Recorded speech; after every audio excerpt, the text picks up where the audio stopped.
Well, Steve, we kind of felt like this could go this way. 41-0 Alabama win over Mississippi State tonight. Alabama rolls up over 500 yards, holds Mississippi State to 200 or less. And but there were some bright spots. I thought early in the game the offensive line protected well, and really throughout the defense played pretty well considering the situations that they were in. Well, I mean, I guess go back to the offensive line play. If somebody had told you early on that Mississippi State's offensive line play would improve exponentially, and I think they only give up the 2 sacks on the evening, and one of those was basically, where he was flushed and probably should have went a little bit sooner, but it Cameron Jones making a start at right tackle and Cole Smith back at center, and if we had told you in the pregame that's how this thing was going to shake out, you might think, oh my gosh, it's going to be a jailbreak, but they did play well. They did give the quarterbacks time and could do a little bit better job. But, we'll see how things go. But, it was just kind of more of the same. That was the thing, too, like offensively. KJ Costello gets the start. It was 3 and out, 3 and out, 3 and out, 3 and out.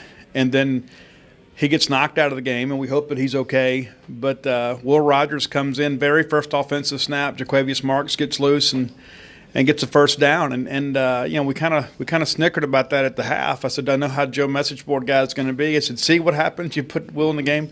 And so I asked Mike Leach about that in postgame. It does appear to me, and granted they're not getting the results they want, but the team just seems to respond more when Will Rogers is in the ball game. I understand that he's a freshman. You don't want to go too far, too fast with him, but there was a different energy in the game when Will Rogers was behind center.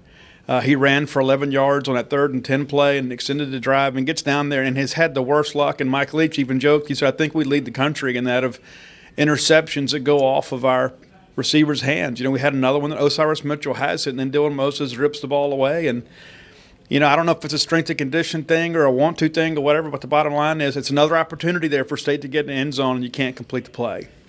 Yeah, it's almost as if the Mississippi State offense right now is playing like something is going to go wrong before anything goes right. And, of course, tonight, it went almost a full quarter, maybe even into the second quarter, before they recorded that first down of the day. And by that time, Alabama already had a 3-touchdown lead. So it's difficult when your offense is not moving the ball. But, again, the defense stepped forward, I thought. I thought the defensive front played well.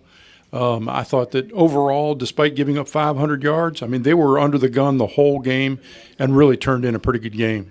Well, we even heard some of the Alabama people, some of the staffers that sat behind us and basically cheered the whole ball game, that made comments about how good the State defensive effort was. And that Kobe Jones, I thought the big sack that he got, at that point it was not consequential to the ball game.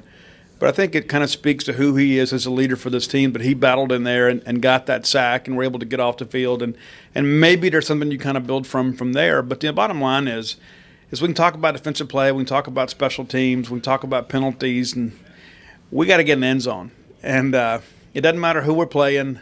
It seems like the same issues continue to come up and come up and come up. And, Mike Leach was very, very coy about his comments about who would be the starter and what would happen.